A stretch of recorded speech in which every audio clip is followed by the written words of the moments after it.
Welcome to This Week in East Brunswick, the Township's weekly news and information program. Today we look on as the school board honors the high school I.P.L.E. class, second place finishers in a national competition on the Constitution. We'll learn about the East Brunswick Votech Tigers, currently in the state semifinals for Votech baseball. Stuart Davis will interview Catherine McCormick about a new comprehensive information source for senior citizen services. Our regular features include school news from Amy Fisher about a college fair for prospective post-secondary students. Doug Halvorsen will discuss dealing with grief on health facts, and consumer advocate Adrian Eisner will announce an upcoming public hearing on the Township's cable franchise. We'll also review Monday's Township Council meeting. But first, here's a look at next week here on Channel 8. Monday at 10 a.m., Tighten and Tone with Lenore Kulik on Look Great, Feel Great. Then at 10:30, join in with the kids on Stories from the Library. Tuesday at 7 p.m., Eye on the Library spotlights the library's video department. At 7:30, it's Sports Talk with John Magliero, a repeat of a live call-in with East Brunswick Director of Athletics, Charlie King. Followed at 8:30 by About East Brunswick with the Mayor, featuring the recommendations of the Master Plan Review Committee. Wednesday at 7:30, For Art's Sake with Dolly Vasta, visits a drama production for high schoolers called How I Survive High School. Followed at 8 by The Arts from the Middlesex County Cultural and Heritage Commission. And we'll be back next Thursday at 7 and 8 with an all-new edition of This Week in East Brunswick. Hi, I'm Dolly Vasta, Arts Coordinator. And I'm Karen Burke, Manager of Recreation. And we're high above East Brunswick right at the moment. Before I take another Dramamine, let's tell them about Memorial Day, which is going on beneath us. Okay, May 29th, Sunday at 1 o'clock, the official ceremony for the honoring our veterans begins. That's followed by a mini concert by our East Brunswick High School band at the gazebo with Armed Forces hymns. And you fill the rest. Okay, 2 to 5, we've got a lot of food, hot dogs, hamburgers, ice cream. All free, by the way. Beverages, all free. Continuous entertainment by the Molasses Hill Band. During the break times, they will have a clown mime, and then a special treat from Great Adventure. We will be having Sylvester and Bugs Bunny, my very favorite. So don't forget to come out, all of you. It's a great family And day. games. We'll have games for the young people. So the Recreation Department will supply games for everybody to have fun. Okay, the date again, May 29th, 1 o'clock. Right, in case of rain, it'll still be held at the Senior Citizen Center. Oh Lord, I hope we get down soon. Me too, Dolly. This isn't my day.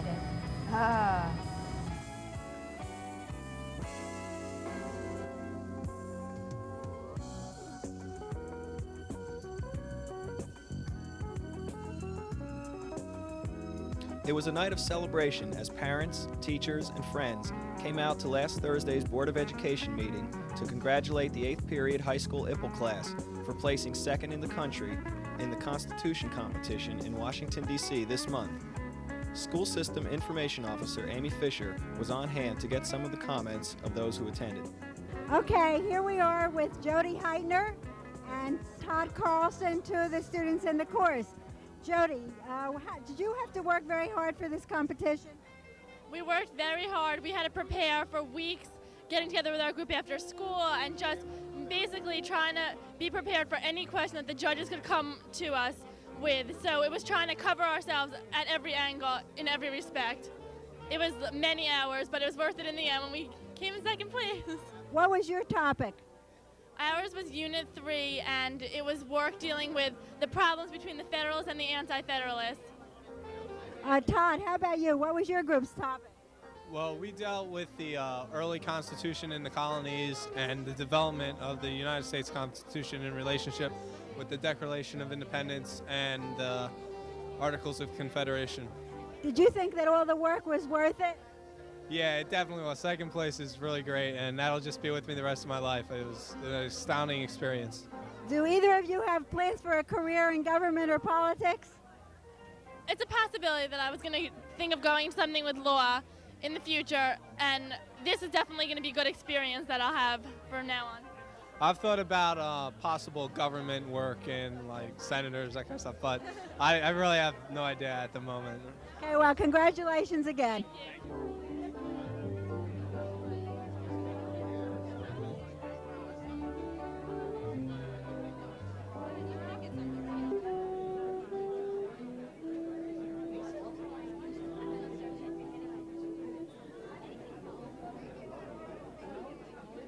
The The winning class was divided into 6 groups, as all the classes in the competition were, and Bob Flood, our social studies supervisor, arranged for each group to have its own coach. One of the coaches is Eileen Miller, a social studies teacher at Churchill, and she's here with me right now. Eileen, how do you feel about all this winning? Oh, I'm still thrilled. It's wonderful. The students did a spectacular job, and I'm really happy. You really worked hard with your group, didn't you? Yes, I think we all did. Every teacher did. And the kids worked harder yet. What was your topic? Political philosophy. And I know you had some really hard questions. Yes, we did. We had some very difficult judges, including the lady who wrote the book.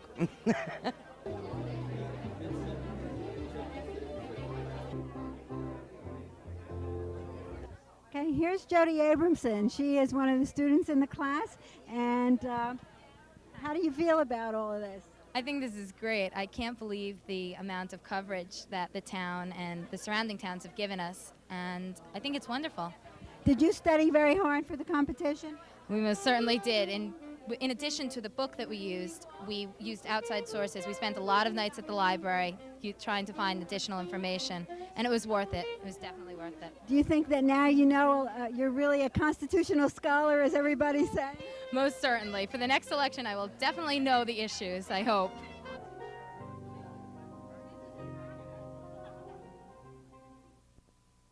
To have the name East Brunswick known as the silver medalist from coast to coast, you know, it was a long time in coming, and we all have very good reason to be proud of it, and I think it'll make us strive for bigger and better things. Okay.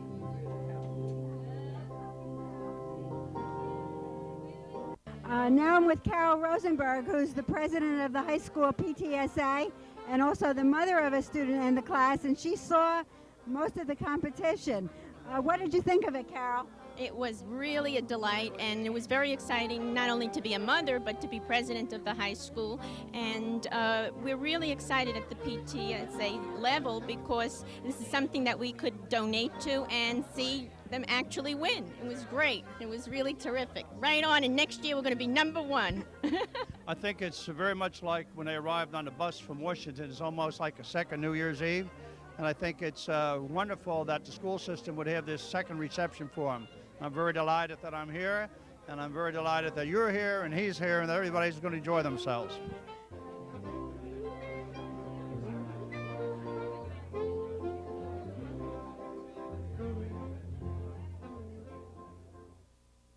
What are your students doing now that they're back in school from all this wonderful celebration?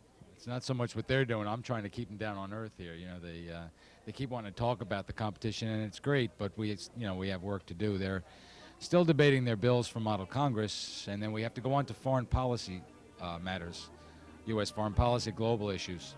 Do you plan to have your classes enter this again next year? Oh yeah, Bob and I have already talked about it. Bob Flood and I have already talked about it. We're planning to beat California in '89. Yeah. Well, once more, congratulations. Did a fantastic job. Thank you very much.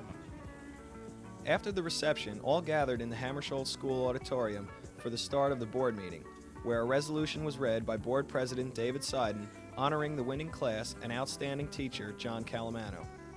Students were given copies along with school letters for their efforts.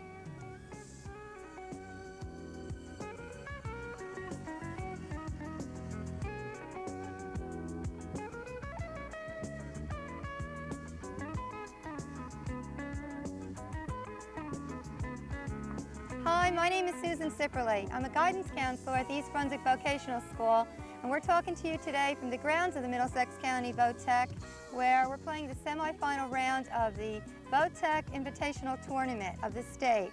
Today, East Brunswick Tigers are taking on West Hampton's team for this rivalry, for this win. The winner of this team will play the winner, Passaic Tech, on May 28th, right here in East Brunswick at 2 o'clock. In addition to the state tournament and the county tournament, the VOTEC teams play in this invitational tournament. The winner of this game will be taking on Passaic Tech on May 28th at 2 o'clock. We hope it's East Brunswick Tech Tigers, and we hope to see you here to come out and support your East Brunswick team. Thank you.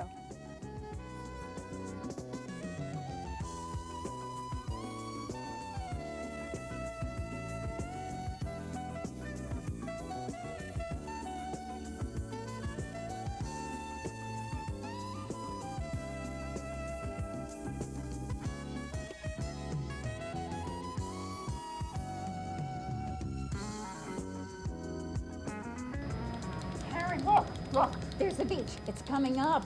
Isn't something else happening there over the Memorial Day weekend? Oh, yeah, What? sure. Come on, Well, you know, it's free.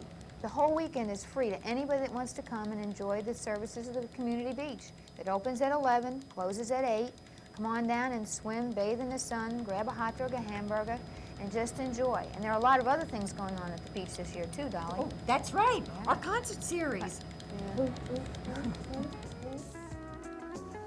Hello, I'm Stuart Davis for This Week in East Brunswick outside the Senior Citizen Center with Catherine McCormick. She's a representative from the Commission of the Status of Women who, in cooperation with the Middlesex County Human Services Department, produced a new booklet designed to help senior citizens and their caregivers get services.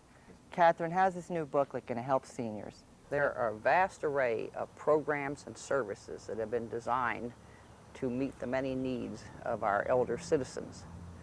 And a good many of those citizens don't know those programs and services exist.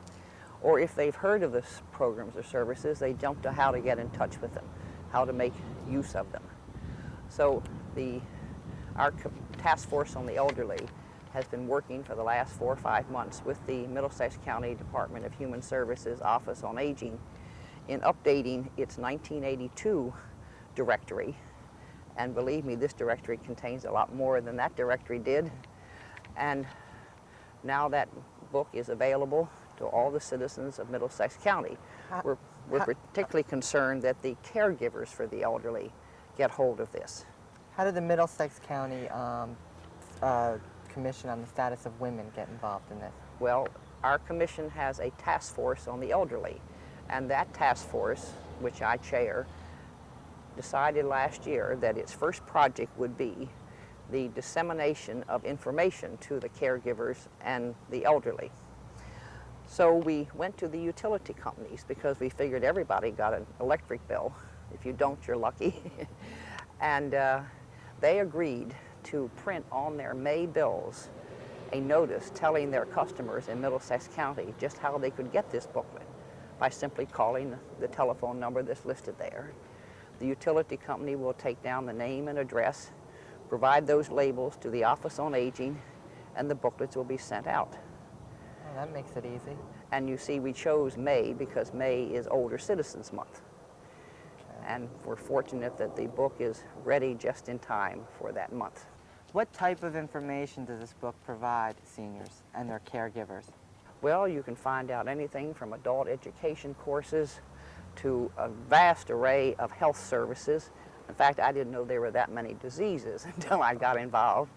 And there's a lot about housing for the elderly, different types of housing, senior housing, sheltered homes, residential care facilities. Then you have a lot of the financial programs, such as the energy program, the pharmaceutical assistance program, Medicare, Medicaid, and senior centers, other senior organizations. There's an endless amount of information for seniors. Catherine, what's the easiest way for seniors in East Brunswick to get this book? Well, the East Brunswick Senior Center is going to be one of the depositories for the book. And so seniors could come to the senior center, or their caregivers could come to the senior center, or they can just look at their utility bills and make a simple telephone call, and the book will be sent to them. What's the advantage for seniors to use this book as opposed to just picking up the yellow pages and using them? I use the telephone book to try to verify all the telephone numbers in this directory. And many times you cannot find that telephone number. It may be the telephone number of a nonprofit organization and their number is not listed under their name. It may be the number of a county organization and only a few of the county numbers are in the telephone book. But this directory is very good. Also, a lot of people don't know where to look for boarding homes or shelter homes. But we have obtained a telephone number for every one of these services and programs. And that in itself makes it an invaluable booklet. So you think there's a need for this? I definitely do. I've been going to senior centers doing income tax for the elderly for 5 years. And I've been impressed by the fact that those who go to the senior centers or those who live in the senior housing, where I also go, have access to this material, that people who work there bring the services and programs to their attention. But the vast majority of our seniors don't go to senior centers, nor do they live in senior housing projects. And I think it's for those people that we're most concerned about getting this information out to them. Okay, is there anything else you'd like to add before we... No, I just hope that people will take advantage of this service, because a lot is available, but it's not doing you any good unless you know it's available. Okay, thank you, Catherine. That's all for now. I'm Stuart Davis for This Week in East Brunswick. Karen, look over there. We're going over the fairgrounds. Isn't that where the Camp Daisy Fair is going to be? What are the dates for it? Well, May 25th to May 29th from 2 to 11 p.m. and it's to benefit the Daisy Recreation Program sponsored by the township. What is the Camp Daisy program? You don't know? Well, you know. I know, they don't know. Oh, okay. It's a program for handicapped young people and adults. And we run a 7-week program in the summer and a 26-week program on Saturdays from the fall to the winter. So this fair benefits Camp Daisy then? Absolutely. The BIC Association is sponsoring it, and they provide all our scholarships and put a lot of money into our program and help us out. Oh boy, that sounds like fun. I can hardly wait. Oh, I love fairs, and I hate heights. And admission is free, folks, so you just have to pay for the rides. Oh, shush. And just look around you. Oh, it's beautiful. Hi, I'm Amy Fisher. I'm the Information Officer for the school system. Today I'm in the Guidance Annex at East Brunswick High School, and we're going to be talking about the college extravaganza that's being planned. And my guest is Kurt Lippincott, the college counselor here. Hi, Kurt. Hi, Amy. Thank you. What are you planning for May 23rd and 24th? Well, it's a pretty elaborate program. We have over 60 colleges coming in for a 2-day period, and they're going to have seminars that are available to the students and some parents, and 2 college presentation programs with a college night on the second night, so that students can come in and parents can come in to gather college information about the schools that are attending. On Tuesday, that's May 24th, is that program open to the public? Yes, it's open to the public. Unfortunately, because of space limitations, we can't have everybody in on the seminars. That's only open to our juniors and their parents.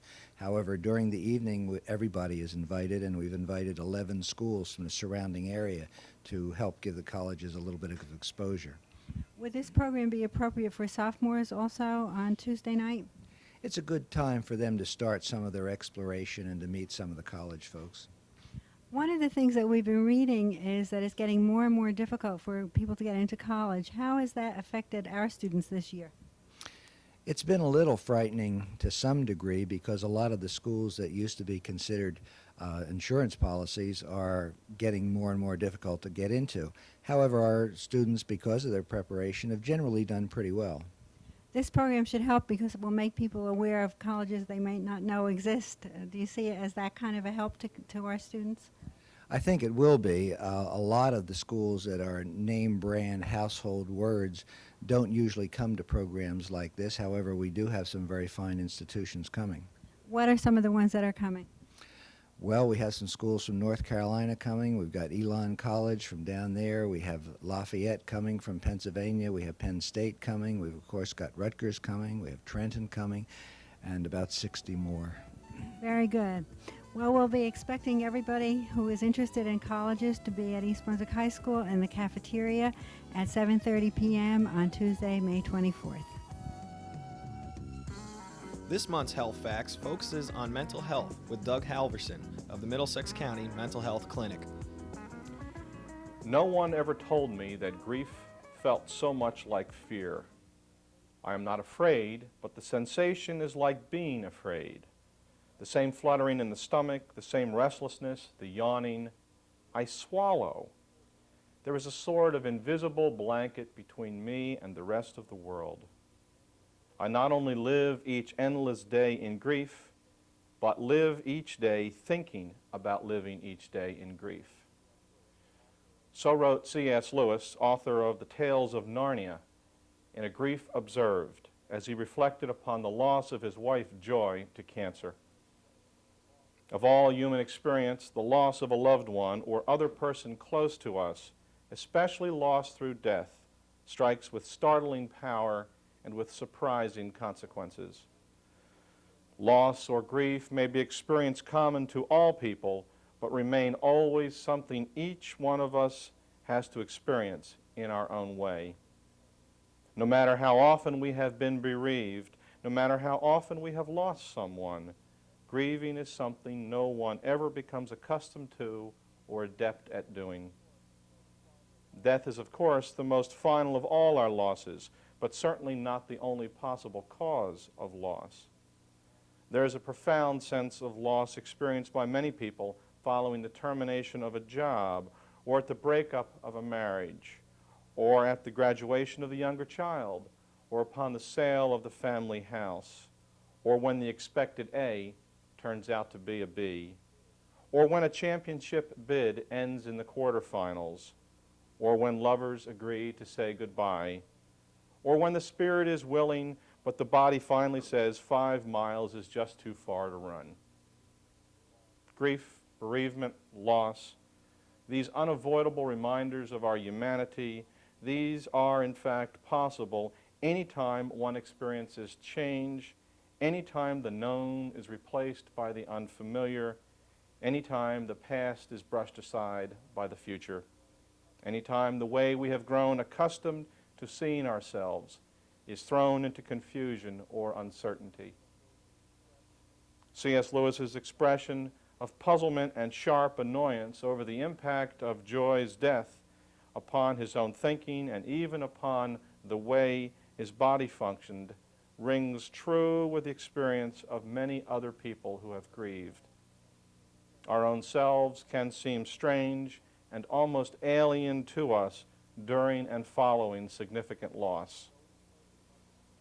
Though each person must experience their own grief in their own way and in their own season, many have found it reassuring and supporting to share that experience with a skilled, trained, compassionate therapist. May is National Mental Health Month. It's a good time to reacquaint ourselves with the mental health resources available in our community, for both ourselves and for our loved ones. Mental Health Month. It's a good time to remind ourselves and our loved ones that asking for help is okay.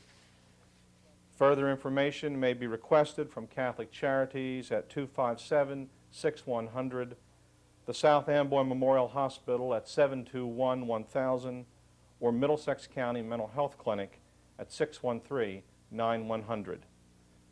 I'm Doug Halvorsen from the Middlesex County Mental Health Clinic, a service to Middlesex County residents sponsored by the Board of Chosen Freeholders, and this is Health Facts.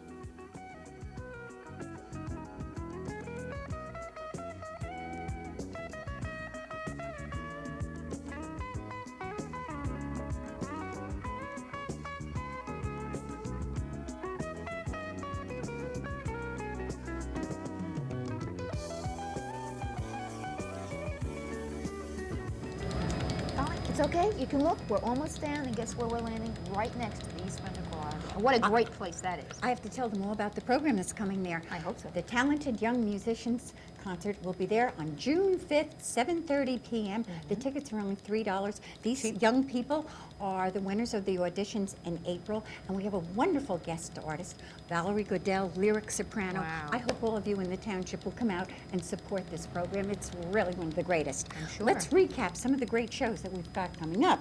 Okay, beginning with immediately, May 25th, Wednesday, the Daisy Fair at Middlesex County Fairgrounds. Right, and then Saturday at the beach. Right, free, open from 11 to 8 o'clock, so come on down. May 29th is our Memorial Day. Correct, and then after Memorial Day is over at 5:30, you folks can go right down to the Daisy Fair at Middlesex County. It's the last day of the fair, so come on down and support the program. Oh, that sounds wonderful. And then the next week will be June 5th, and that's the concert. Right. Hey! Pretty good, huh? Yeah. Let's Now go get eat me some out of lunch. here. Now, how about lunch, darling?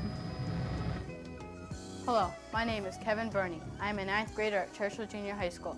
I will be presenting you with this week's comment on the Constitution. My topic is the veto and the separation of powers. The founders of our government built a representative system confident of man's ability to realize self-government. It was a system of institutional checks and balances because they were also confident of man's ability to abuse power. If there was an accumulation of power, then the end of freedom would be very possible. The separation of powers was designed to avoid this. It gave each branch of government certain powers over the other branches, and as a result, made them equal. One example of how our founders of government provided separation of powers was by creating the executive veto. Recently, after continuing reappraisals of the system of separated powers, there have been attempts to change the executive veto.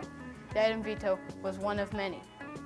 It conferred new constitutional powers upon the legislative and executive branches, and these powers were meant to make the government less vexatious and more effective. The proposed item veto would refine the executive veto power by allowing the President to disapprove part of an appropriations bill without having to veto the entire bill. This would enable him to strike out specific items he thought unnecessary while signing the rest of the bill into law. This was meant to give the President an opportunity to take the initiative in the budget-cutting process. When tried, the item veto was not approved by 2/3 of Congress and therefore did not become law. The executive veto still used now does not causes problems because, for example, if a bill was proposed and would be helpful to the United States but had a few unnecessary items, the President would either have to accept it or veto the entire bill. But some feel the government is not so much threatened by an imbalance of power, but by its own inefficiency. Thank you. Hello, and welcome to Consumer Aware. I'm Adrienne Eisner, Director of the East Brunswick Consumer Affairs Office. As many of you are aware, the Township of East Brunswick is now in the process of cable franchise renewal. As part of these proceedings, the Township Council will conduct a public hearing to gather input for the purpose of reviewing Stora Cable's past performance and to discuss community future cable-related needs. At this point in the process, no determination will be made as to whether or not the franchise will be renewed. This is in accordance with the requirements set forth by the Office of Cable Television in the Board of Public Utilities. Hearings for this purpose will be conducted in 1989 after Stora Cable submits its proposal to the Township. This hearing is for the purpose of fact-finding, and it will be held on Tuesday evening, May 31st, 7:00 p.m. in the courtroom in the East Brunswick Municipal Building. The public is invited to participate in the assessment of Stora's past performance and the projection of future cable-related needs in our community. The decision in the future on whether or not to renew will be largely based on the information presented at the public hearings. Please keep the date in mind. That's Tuesday evening, May 31st, 7:00 p.m. in the courtroom of the East Brunswick Municipal Building. If you have any questions relating to the hearing or any consumer problems, please call us at the East Brunswick Consumer Affairs Office. We're located in the Municipal Building, and our hours are from 9:00 a.m. until 5 p.m. The telephone number is 390-6954. Thank you for joining me on Consumer Aware. See you again next time. The Township Council began its agenda session Monday night with a discussion surrounding the need for additional parking at the municipal complex. Council members cited an imminent need for more parking spaces for the public as well as Township employees. Council President Russell Walker expressed his concern for the present parking dilemma, while Councilman Becker called for a long-range plan. The climate soon turned cold, though, when representatives from a development company presented their housing proposal to the council. A portion of the project would provide for low-income rental units, thus fulfilling some of the township's Mount Laurel requirements. Several council members were skeptical over the developer's seeming generosity and project plan, but even so, the mayor expressed his concern for those individuals unable to afford housing within the community. Other agenda items of interest included an exchange of ideas, which would alleviate the parking problem occurring behind the high school during school hours, and clarification of costs necessary to implement the proposed latchkey program.